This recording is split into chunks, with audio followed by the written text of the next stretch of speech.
Hello everyone.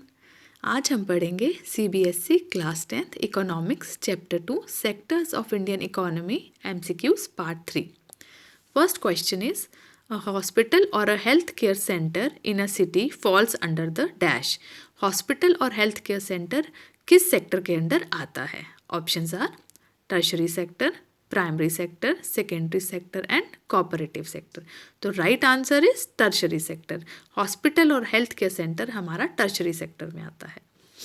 Second question is the motive of a public sector is. Public sector का motive क्या है? Profit, marketing, public welfare और training. Public sector है तो उसका motive रहेगा public welfare. This is the right answer. Next question is Indigo Airlines and Bajaj Motors Limited are examples of which sector? Indigo Airlines and Bajaj Motors ये दोनों ही private companies हैं, तो कौन से सेक्टर में आएंगी? प्राइवेट, पब्लिक, गवर्नमेंट या इनमें से कोई भी नहीं। प्राइवेट कंपनीज है तो प्राइवेट सेक्टर में आएंगी। Next question is people are said to be underemployed when they are. People को हम लोगों को हम अंडर एम्प्लॉयड कब कहेंगे?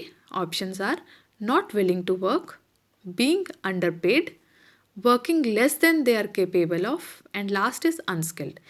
या तो वो काम करना नहीं चाहते, या उन्हें बहुत कम पैसे मिल रहे हैं, या जितना वो कर सकते हैं उससे कम काम मिल रहा है, एंड फोर्थ इज स्किल्ड। उनके अंदर कोई भी स्किल नहीं है। तो हमारा अंडर एम्प्लॉयड जो है लोगों के रहने का मेन रीज़न है working less than they are capable of. This is the correct answer. Next question is the money value of all final goods and services produced within a country during a particular year is called. किसी particular year में जो money value है, सभी जो final जो होते हैं, ready जो गुड्स एंड सर्विसेज होते हैं, उसको हम लोग क्या बोलते हैं? इसको हमने पहले भी पढ़ा है कि फाइनल जो गुड्स एंड सर्विसेज की वैल्यू होती है उन्हें क्या बोलते हैं? Options are gross domestic product, net domestic product, national product and last is production of secondary sector.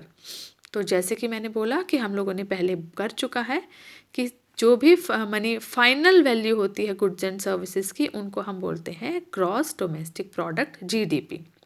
GDP हमारा करेक्ट आंसर है। Next is why there is need to consider values of only finished products while calculating GDP.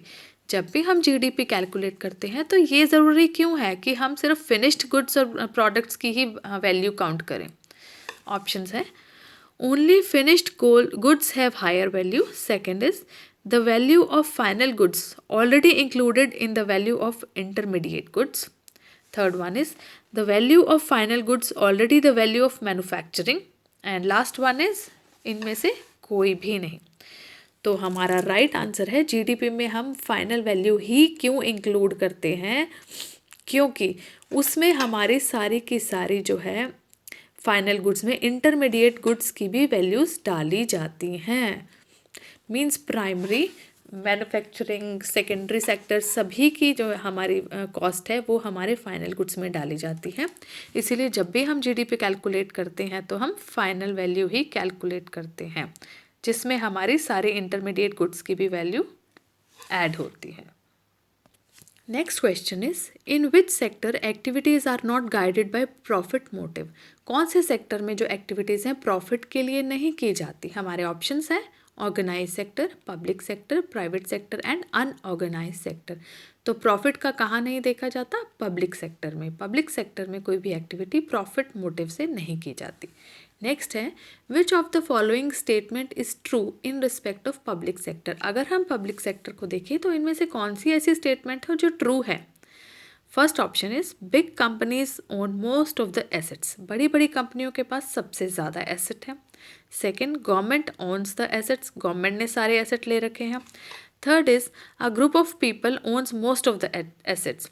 या फिर एक लोगों का group है, उन्होंने सारे एसेट्स ले रखे हैं। और an individual owns most of the assets, या एक ही पर्सन के पास सारे के सारे एसेट्स है। तो यहाँ पब्लिक सेक्टर की बात हुई है तो इसका मतलब पब्लिक सेक्टर हो गया गवर्नमेंट। तो इसका राइट आंसर है government on the assets. Next question is why did the government shift its strategy from long term to short term programmes to remove unemployment. Unemployment को रिमूव करने के लिए government ये स्ट्रेटजी क्यों use करता है कि वो अपने जो लॉन्ग टर्म प्रोग्राम्स होते हैं उनको शॉर्ट टर्म में करें? हमारे ऑप्शंस है लार्ज स्केल करप्शन बहुत ज़्यादा हो जाती है इसलिए। Second, lukewarm response from the state government, हमें स्टेट गवर्नमेंट से कुछ खास रिस्पॉन्स नहीं मिलता। Next, long term programmes take a long time to implement, अब लॉन्ग टर्म प्रोग्राम होगा तो इम्प्लीमेंट में लॉन्ग टाइम भी लगेगा, बट शॉर्ट टर्म होगा तो फटाफट हो जाएगा। या फिर लास्ट ऑप्शन है हमारे पास फंड्स की लैकिंग होती है। तो क्वेश्चन के अकॉर्डिंग हमारा राइट आंसर है long term programmes take a long time to implement, इसीलिए हम उन्हें शॉर्ट टर्म प्रोग्राम्स में कन्वर्ट कर देते। Next question is the share of the tertiary sector to the GDP has increased but the contribution of which sector to employment is highest at present। ये तो हमें पता है कि GDP में सबसे ज़्यादा जो शेयर है वो टर्शरी सेक्टर का है, बट हमसे पूछा गया है कि एम्प्लॉयमेंट में कौन सा सेक्टर हाईएस्ट नंबर पर है। इस क्वेश्चन को हमने पहले किया है बट थोड़ा घुमा फिरा कर दिया हुआ था, अभी डिफरेंट वे में दिया है। तो अगर हम सिंपली भी देखें तो कौन से सेक्टर का एम्प्लॉयमेंट में हाईएस्ट कंट्रीब्यूशन है, तो वो है हमारा प्राइमरी सेक्टर। हमारी GDP टर्शरी सेक्टर से सबसे ज़्यादा आती है, बट प्राइमरी सेक्टर में सबसे ज़्यादा लोग जो हैं वो रोज़गार में लगे हुए हैं। Next question is how do big private countries contribute in the development of nation. जो बिग प्राइवेट होती हैं कंट्रीज़ वो अपने नेशन के डेवलपमेंट में कैसे कंट्रीब्यूट करती हैं? First option is by increasing the demands for their products through advertisement, वो एडवर्टाइजमेंट करके अपने प्रोडक्ट्स को ज़्यादा डिमांड में लाती हैं। Second, by increasing their profit, वो अपना प्रॉफिट बढ़ा लेती हैं। Next, by increasing productivity of the country in the manufacturing of industrial goods, या फिर वो अपने कंट्री की प्रोडक्टिविटी बढ़ाती हैं कैसे? इंडस्ट्रियल गुड्स को ज़्यादा से ज़्यादा मैन्युफैक्चर करके, या फिर by providing private hospital facilities for the rich, या फिर रिच के लिए ज़्यादा से ज़्यादा प्राइवेट हॉस्पिटल्स बनाने के लिए। तो इसका राइट आंसर क्या रहेगा हमारे क्वेश्चन के according? That by increasing productivity of the country in the manufacturing of industrial goods. अगर वो इंडस्ट्रियल गुड्स ज़्यादा से ज़्यादा बनाएंगे और ज़्यादा से ज़्यादा उनको प्रोड्यूस करेंगे तो वो जो कंपनीज़ होंगी बिग प्राइवेट कंपनीज़ वो डेवलपमेंट में ज़्यादा कंट्रीब्यूट करेंगी। आई एम सॉरी, यहाँ कंट्रीज़ नहीं आना था, यहाँ पे कंपनीज़ आएगा। नेक्स्ट क्वेश्चन है which of the following examples doesn't fall under unorganise sector. इनमें से कौन सा ऐसा एग्जाम्पल है जो अनऑर्गेनाइज सेक्टर में नहीं आता? Not, does not. Options are a farmer irrigating his field, एक फार्मर अपनी फील्ड इरिगेट कर रहा है। A daily wage labourer working for a contractor, a doctor in a hospital treating a patient, और a handloom weaver working on a loom in her house. अभी unorganised sector में जो आएगा वो आएगा a doctor in a hospital treating a patient, क्योंकि ये एक सर्विस सेक्टर है, it is not an unorganise sector. तो ये हमारा ऑड वन आउट है, हमारा जो करेक्ट आंसर है ये है। Next is which of the following comes under unorganised sector. इनमें से कौन सा ऐसा है जो अनऑर्गेनाइज सेक्टर में आता है? सॉरी, विच कम्स अंडर, वहाँ हमने बात की थी जो अनऑर्गेनाइज सेक्टर के अंदर नहीं आता, और यहाँ हम बात कर रहे हैं जो ऑर्गेनाइज सेक्टर के अंदर आता है। और हमारे ऑप्शंस हैं ऑटो रिपेयर शॉप, ये हमारा अनऑर्गेनाइज सेक्टर है। गवर्नमेंट डिपार्टमेंट्स, ये गवर्नमेंट सेक्टर है। MNCs, ये हमारा प्राइवेट सेक्टर है, या ये सभी।